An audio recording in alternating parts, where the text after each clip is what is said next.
Bem-vindos ao Debate. Hoje vamos mergulhar em uma das questões mais fascinantes da história: o nascimento do Islã. A Península Arábica do século VII, que foi o palco dessa história, é geralmente descrita de duas formas, completamente opostas. A questão central que a gente vai analisar com base no nosso material de referência é justamente essa. O Islã surgiu em meio a um deserto espiritual, uma era de ignorância pagã, a tal da Jahiliya, como diz a tradição, ou, na verdade, ele brotou de um terreno que já era muito fértil, muito complexo e repleto de ideias monoteístas.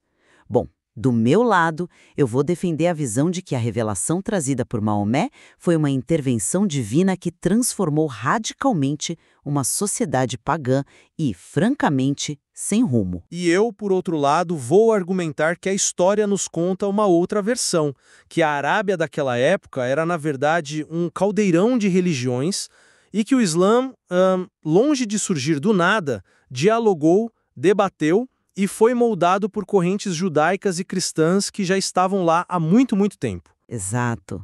E para começar, vamos então à visão tradicional. A narrativa islâmica, ela pinta um quadro muito claro da Arábia pré-islâmica. Era a Jahiliya, a era da ignorância. O próprio Alcorão descreve um tempo de anarquia, sabe? De leis pagãs, de uma confusão total sobre quem era Deus. Era uma sociedade tribal, fragmentada, onde a lealdade era ao clã e não a um princípio maior. Na Kaaba, em Meca, se adorava 360 ídolos, deuses para cada dia do ano, como Hubal e as famosas filhas de Alá, Aulat, Auza e Manat. Era um ambiente, enfim, de decadência moral e causa espiritual. E é precisamente essa condição de página em branco que fez da Arábia o lugar perfeito para receber a mensagem final e pura de Deus, sem as corrupções que, segundo o Islã, haviam se infiltrado no judaísmo e no cristianismo. Foi uma ruptura, não uma continuação. Olha, eu entendo a força dessa narrativa, mas do ponto de vista histórico, ela me parece mais uma caricatura, sabe? Quase uma construção posterior para valorizar o que veio depois. As evidências que temos hoje pintam um cenário muito mais complexo. A Península Arábica não era um vácuo isolado, era uma encruzilhada de rotas comerciais, um ponto de encontro de culturas. Havia comunidades judaicas muito bem estabelecidas, algumas desde o século I. Havia inúmeras seitas cristãs monofisitas, nestorianos, ebionitas, que fugiam da perseguição dos impérios bizantino e persa e encontravam refúgio ali. O próprio Alcorão está cheio de referências ao povo do livro, judeus e cristãos, o que prova que eles não eram figuras distantes, mas vizinhos, parceiros comerciais, parte da paisagem. Então a ideia de um vácuo pagão, para mim, não se sustenta. O Islã não nasceu do silêncio, nasceu do meio de um debate religioso barulhento e vibrante. Mas a presença desses grupos não anula o paganismo que era dominante. O Islã reformou práticas da Jahiliya, como a peregrinação e a circunvolução da Kaaba, mas deu a elas um novo significado puramente monoteísta. Isso mostra que a base era pagã e a reforma foi islâmica. Eu diria que isso mostra sincretismo, não uma tábua rasa. Mas vamos a um ponto que eu acho ainda mais revelador. Se o Islã foi uma revelação totalmente nova, isolada, como a gente explica as incríveis semelhanças entre histórias do Alcorão e textos de outras religiões que circulavam na época? A teologia islâmica tem uma resposta bem clara para isso. As semelhanças existem porque a fonte é a mesma, Deus. O Alcorão não está copiando. Ele está confirmando e, mais importante, corrigindo as revelações anteriores, que foram distorcidas pela mão humana. Certo, essa é a explicação teológica. Mas vamos olhar a evidência textual. Pensa na história de Caim e Abel, que a maioria das pessoas conhece. No Alcorão, tem um detalhe fascinante. Depois que Caim mata Abel, um corvo aparece e começa a cavar o chão, ensinando Caim a enterrar o corpo do irmão. Agora, o curioso é que esse corvo, ele não existe na história do Gênesis, na Bíblia. Então, de onde ele veio? Acontece que ele aparece quase palavra por palavra num texto rabínico judaico chamado Pirge de Rabi Eliezer, que compilava tradições orais. E tem mais. Logo em seguida, o Alcorão diz que quem mata uma pessoa é como se matasse toda a humanidade. No texto do Alcorão, essa frase parece um pouco desconectada da história do corvo, mas no Talmud judaico, essa mesma lição está diretamente ligada à história de Caim, como uma explicação do porquê o assassinato é tão grave. A conexão lógica está no texto judaico, não no corânico. Isso não sugere uma influência direta da tradição oral judaica. Mas essa sua análise parte do pressuposto de que a origem tem de ser humana. Você está olhando para isso com uma lente secular, buscando uma genealogia de textos. A perspectiva islâmica vira essa lógica de cabeça para baixo.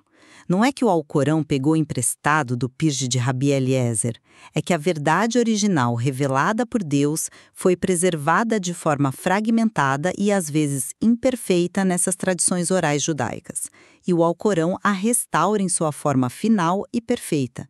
A semelhança para o muçulmano não é prova de plágio, é prova da autenticidade divina.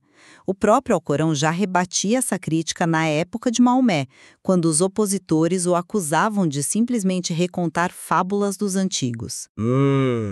Mas essa explicação da correção divina se torna ainda mais problemática quando as fontes parecem ser textos que nem o judaísmo nem o cristianismo ortodoxo consideravam sagrados. Por exemplo, os milagres da infância de Jesus que estão no Alcorão, ele falando no berço, criando pássaros de barro que ganham vida. Isso não está nos evangelhos canônicos, mas aparece em evangelhos apócrifos, que eram tipo histórias expandidas do universo bíblico, muito populares na época. Um exemplo-chave é o Evangelho Árabe da Infância, do século VI. Porque uma revelação divina perfeita iria corrigir a Bíblia usando como base textos que os próprios cristãos consideravam folclore ou heresia. Eu não vejo isso como um problema. A teologia islâmica sustenta que a verdade pode estar espalhada em vários lugares, e a revelação corânica tem o papel de separar o joio do trigo, de autenticar o que é verdadeiro, não importa onde se encontre. A fonte de uma história não invalida sua verdade se a revelação final a chancela como autêntica. A questão não é a origem do relato, mas a sua validação divina através do Alcorão. Mas essa ideia de que o Alcorão corrige fontes anteriores fica ainda mais complicada quando a gente olha como ele de fato representa as crenças cristãs, especialmente a doutrina da Trindade. A representação parece não apenas uma correção, mas um profundo mal-entendido. Como assim um mal-entendido? O Alcorão é enfático em sua crítica à ideia de que Deus possa ter um filho ou parceiros. Exatamente. O Alcorão adverte aos cristãos para que não digam três. Mas quem são esses três?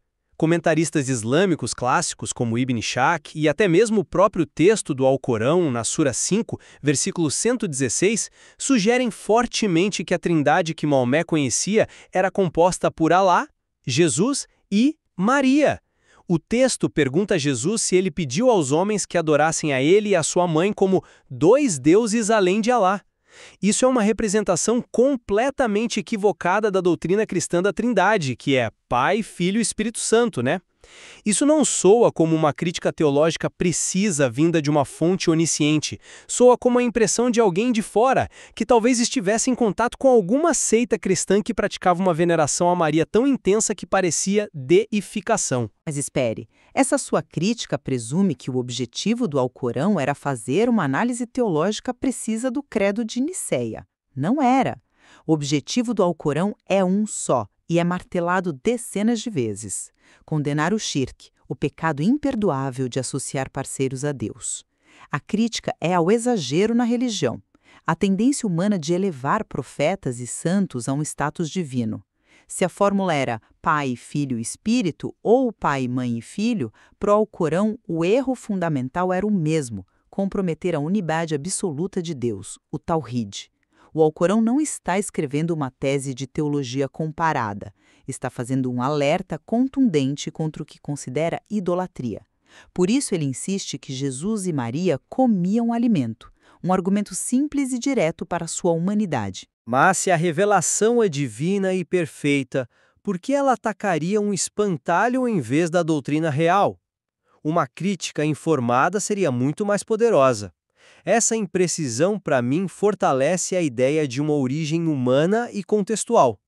Mostra um profeta interagindo com as ideias e talvez os mal-entendidos que circulavam ao seu redor. E isso me leva ao último ponto, a ascensão meteórica do Islã. A narrativa tradicional atribui isso à força da verdade divina. Mas a história, de novo, oferece uma explicação bem mais pé no chão. Você se refere aos fatores geopolíticos. Exatamente. O sucesso militar e político do Islã primitivo não aconteceu num vácuo. Os dois superpoderes da época, o Império Bizantino e o Império Persa Sassânida, tinham acabado de sair de uma guerra de décadas que os deixou completamente exaustos e financeiramente quebrados. As províncias bizantinas na Síria e no Egito estavam enfraquecidas e descontentes com o governo central de Constantinopla por questões de impostos, disputas teológicas. Havia um enorme vácuo de poder na região. As tribos árabes, recém-unificadas por uma nova e poderosa ideologia, simplesmente entraram nesse vácuo. Muitos cristãos locais, inclusive, podem nem ter percebido o Islã como uma religião totalmente nova a princípio, mas como mais uma seita cristã judaizante e por isso não ofereceram grande resistência. Explica a coesão e o propósito que permitiram aos árabes aproveitá-la de forma tão espetacular. O que uniu centenas de tribos que viviam em guerra umas com as outras há séculos? Não foi a fraqueza dos impérios, único Deus e a uma única lei. Foi a mensagem do Alcorão que forneceu o cimento social e a motivação para transformar clãs rivais em um dos maiores impérios da história em pouquíssimas décadas. Reduzir essa transformação, que é um evento histórico notável, à mera sorte geopolítica me parece insuficiente. A força da revelação foi o motor principal. Eu não diria que foi sorte, mas uma confluência de fatores. A ideologia religiosa foi a ferramenta perfeita de unificação, sem dúvida. Mas o terreno para a expansão já estava preparado pelas circunstâncias históricas. Uma coisa não exclui a outra, mas a narrativa de um milagre divino tende a ignorar o complexo e fascinante contexto político da época. Bom, chegando ao fim, eu reafirmo minha posição. A narrativa da Jahiliya é teologicamente crucial. Ela estabelece o cenário de escuridão que tornava a luz da revelação não apenas bem-vinda, mas necessária. O Islã se apresenta como um resgate, a restauração do monoteísmo puro de Abraão. E as semelhanças com o judaísmo e o cristianismo não enfraquecem essa visão.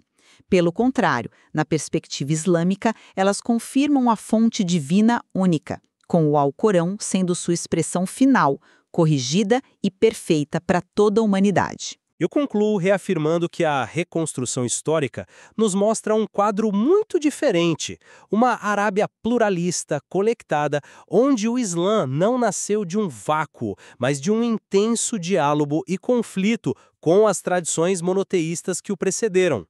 A maneira como o Alcorão se refere a essas tradições, com suas semelhanças curiosas e suas imprecisões gritantes, levanta questões profundas sobre a verdadeira natureza de suas fontes e sobre como a história de suas próprias origens foi contada. Pelo menos concordamos em um ponto. Para entender o Islã, é absolutamente fundamental entender o mundo em que ele nasceu. A grande divergência que permanece é qual narrativa nos dá a explicação mais coerente para os eventos do século VII.